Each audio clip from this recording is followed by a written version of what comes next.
state your full name and spell your last name for the record? My name is Dr. Terrill Tops. My last name is spelled T as in Tango, O as in Oscar, P as in Paul, S as in Sam. Good morning, Dr. Tops. How are you? Good morning, sir. What is your occupation, Dr. Tops? I'm an associate medical examiner. And who do you work for? I work for the Palm Beach County Medical Examiner's Office. And how long have you been employed there? I'll be there for 3 years this September. Okay. Would you briefly tell us about your education, sir? Yes, I graduated from undergrad at Johnson C. Smith University in Charlotte, North Carolina. After I finished there, I went to the University of Michigan in Ann Arbor, Michigan, for my post-baccalaureate training. After that, I went to the University of Rochester in upstate New York, where I got my medical degree. After I completed there, I was a pathology resident at Baylor College of Medicine in Houston, Texas. And I completed my education in anatomic pathology at Georgetown University Hospital in Washington, D.C. After I completed that, I did a fellowship in forensic pathology at Wake Forest University Hospital, which is in Winston-Salem, North Carolina. And after that, that's when I joined the military, the United States Air Force. Okay, so we want to tell us about your experience with the Air Force and your employment experiences after you left the Air Force, please. Yes, so after I completed my forensic pathology fellowship, I became a member of the United States Air Force, where I was working for the Department of Defense, where I performed autopsies on service members who died in Operation Iraqi Freedom, Operation Enduring Freedom in Afghanistan, and when those two campaigns were over, I also performed autopsies for the Department of Defense during the global war on terrorism. I did that for 4 years. Afterwards, I became a professor at the Uniformed Services University in Bethesda, Maryland, just outside of Washington, D.C., where I taught pathology to medical students, nursing students, grad students, dental students, pathology. After I completed that, I worked briefly at the District of Columbia in Washington, D.C. Office of the Chief Medical Examiner. Shortly afterwards, that's when I moved down to South Florida, where I became a associate medical examiner at the Broward County Medical Examiner's Office. Was there for almost 3 years, and then after that, I transferred and moved to Palm Beach County Medical Examiner's Office, where I'm at right now. Okay. And are you licensed to practice medicine? Yes, I'm licensed to practice medicine in the state of Florida. Okay. And any board certifications? Yes, I'm board certified in anatomic pathology, which is a field where I understand natural causes of death. And then I'm also board certified in forensic pathology, where I understand the non-natural manners of death, homicides, suicides, accidents, and sometimes undetermined cases, but also natural as well. Okay. And have you ever testified as an expert in forensic pathology? Yes, yes, I have. Approximately how many times, Dr. Tops? Close to 100. In what courts? Federal courts, county courts, also in military courts as well, during my time in the military. Approximately, if you can give us an estimate, how many autopsies have you performed in your career? Well over 1,000. And in those autopsies, Dr. Tops, how many were the result of gunshot wounds? Well, when I was in the military, there was a lot of those. Pretty much the majority of the cases were either ballistic injuries from IEDs, but I would say probably at least 150 cases that are gunshot wound cases. Okay. I'd like to call your attention to Thursday, February the 15th, 2018. Where were you working at that time? At the Broward County Medical Examiner's Office. Okay. And on that date, did you have an occasion to perform some autopsies? Yes. On February the 15th, Okay. I want to show you. 2018. I'm sorry. 2018, I'm sorry. What did I say? I think you said the 14th. I might be wrong. Oh, okay, 2018. I'm sorry. Thank you. No problem. All right. I want to show you now States Exhibit 18Y, 18W, 18X, 18U, and 18V. Dr. Thompson, if you could get enough to take a look at these, please, sir. Thank you.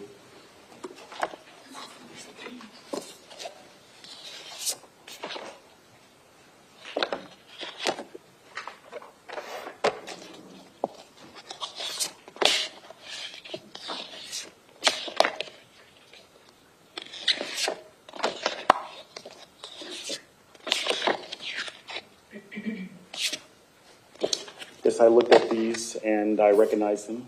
Okay. And I want to show you States Exhibit Mark 184 that's already been introduced into evidence. Yes, I recognize this picture. Okay, and who is that? Lukewar. Okay, and did you perform an autopsy on Lukewar? Yes, I did. Okay, and that was on February the 15th, 2018, correct? Yes, sir. Okay. Would those exhibits, those photographs, Dr. Tops, help you in illustrating for the court and the jury the nature of Lukewar's wounds? Yes. And when they help you in explaining to the court and to the jury the cause of death of Lukewar? Yes. Okay. Thank you, sir. At this time, Your Honor, I would like to offer those exhibits that were 18D, 18U, 18X, 18W, 18Y.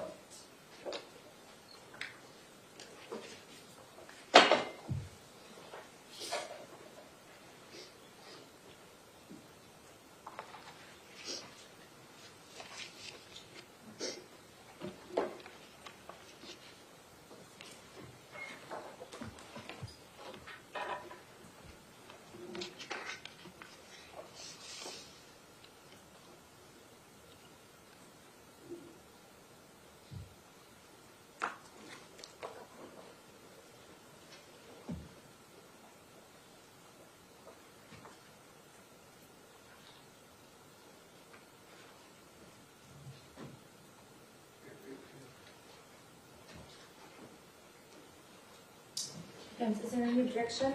Yes, ma'am, we object pursuant to the MIL 12, and ask that we be able to incorporate all arguments contained therein, including case site authorities, state federal constitutional principles. Thank you.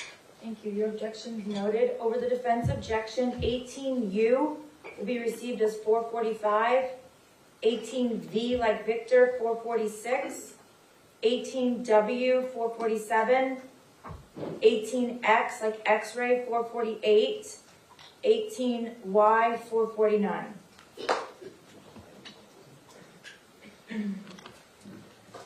Dr. Tops, while the clerk is marking those exhibits, States Exhibit 84, that's Lukewar, that you performed the autopsy on, correct? Yes, sir. Your Honor, Ian, do you know what that red line Just click on is? the X, clear it. Pardon? Click on the X to clear the line. I don't have it on my screen. Click on the little three little arrows, or three little lines. Okay, And then click on the X. gotcha. Thank you. And Dr. Tops, the weight, height, and age of Lukewar at the time of the autopsy? The weight at the time of the autopsy, Mr. Hoyer weighed 192 pounds. The height was 5 feet and 6 inches, which is 66 inches in height. And age? Age, I believe he was 15. Okay, thank you.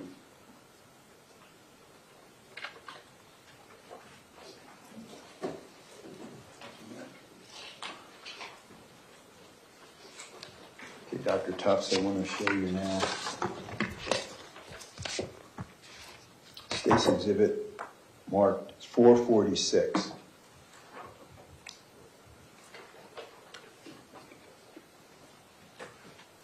And you explain to us what that shows? Yes, so this is showing the left side of Mr. Hoyer's face and neck on the left side.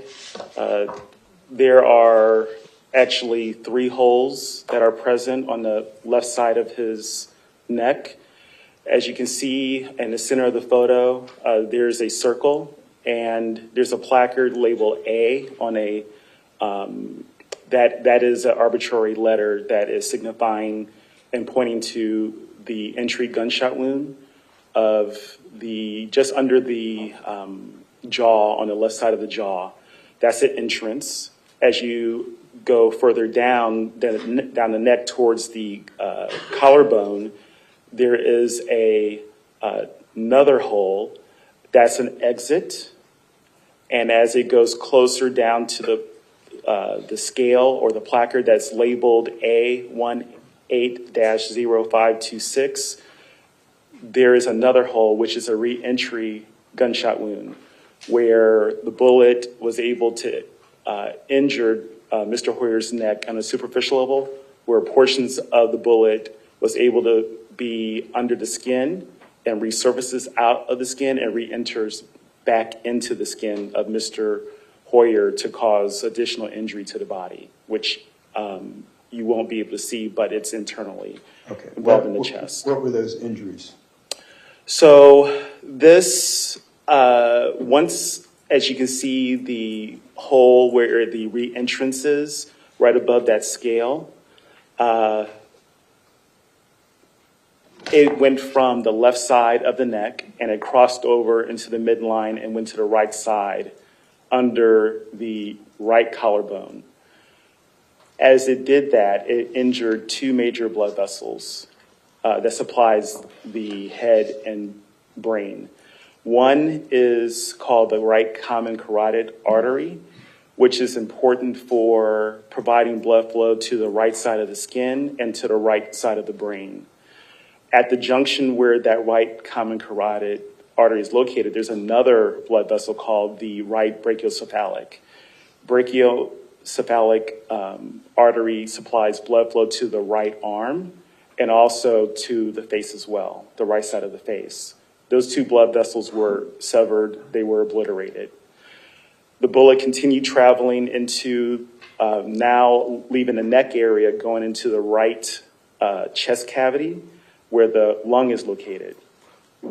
And what was injured was the lung, and there are 3 lobes, the right upper, the right middle, and the right lower. The right middle lobe was not injured, but the right upper and the right lower lobes were damaged. And as that occurred with the injury to the lungs and to those major blood vessels I mentioned to you at the neck, there was a significant amount of blood that was lost. And what happened was the blood had to go somewhere. The blood went into the right chest cavity where it was able to compress the lung. With that happening, it led to over about 1.5 liters of blood to be trapped in the right chest cavity. But the bullet continued traveling, and it ultimately exited out of the upper portion of the right side of his back. So that injury that you see where it went from under the left, under the jawline of Mr. Hoyer's neck, went under the surface of the skin, exited, re-entered, crossed midline, injured the blood vessels involving the right side of his neck, the right common carotid that supplies the blood flow to the face and to the inner side of the skull and the brain, and also the blood flow involving his right arm. Significant amount of bleeding.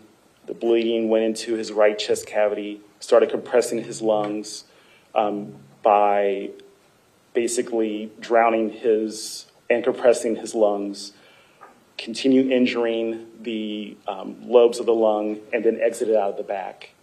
So that's a significant amount of blood, almost 1.5 liters of blood, where blood should not be present in the right chest cavity. It's supposed to only be the lung so that the lung can expand and contract upon breathing in and breathing out. So that was the gunshot wound of the neck. Okay, and was that gunshot wound that you labeled A, was that fatal in and of itself? Absolutely. Okay. And showing you State's Exhibit 445, Dr. Tops. Does that illustrate the path that you described of the bullet going from top to bottom and re-entering? Yes, sir. And that's a probe that I was able to illustrate how the bullet was able to pierce the skin, barrel under the skin, exited out of the skin, re-entered into the skin of the neck, and wreaked significant injury inside of the body, specifically involving the right side of the neck and the right side of the chest cavity. Okay. So the wound goes from top to bottom. Yes, sir. Okay. Is that wound consistent with him, Lukewar, being on the ground? That's one possibility. Yes. What are the other possibilities? He could have been maybe falling in the process of being injured. He could have fallen down and was probably shot at while he was in the process of hitting the ground, or he may have been kneeling.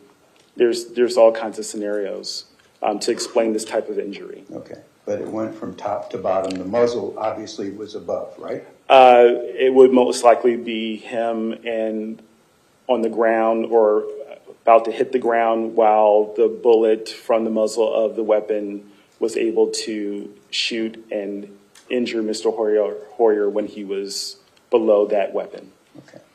And showing you now State's Exhibit marked 447, Dr. Tops.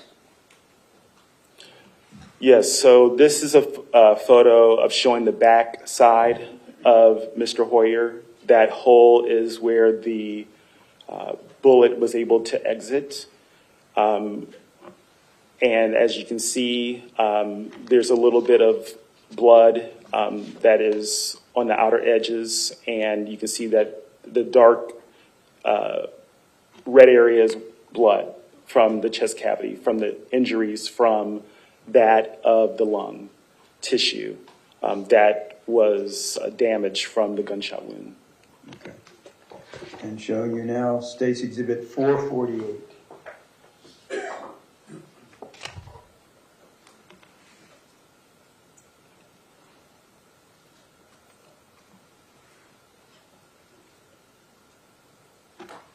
That's gunshot wound B? Yes, in this photo, you can see the left side of the hip where there is a hole, where there is a placard labeled B as in Bravo, pointing to the hole.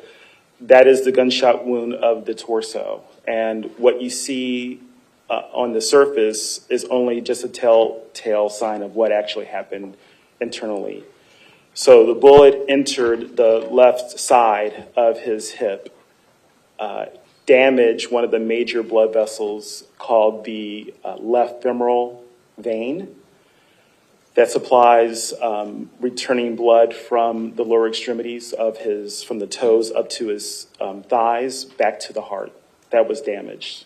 That resulted in significant bleeding as well.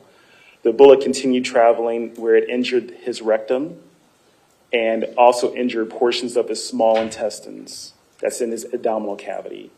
The bullet kept traveling and injured and stopped after it fractured the front surface of the iliac bone, which is important it's a part of the pelvis that gives the body the ability to hold up the abdominal organs and the organs that are in the chest. So the projectile was found there, and I was able to remove it and submit it as evidence to law enforcement. Okay. And showing you State's Exhibit 449.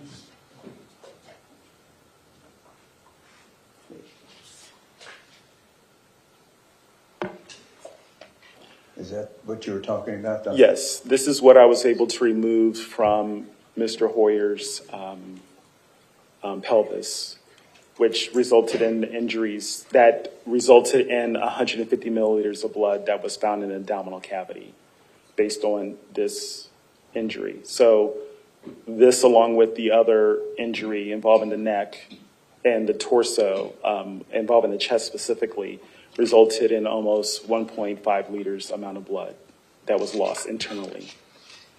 And Dr. Tops, what was the cause of death of Lukewar? The cause of death is gunshot wounds of neck and torso. Would Mr. Hoyer have been conscious after gunshot wound B?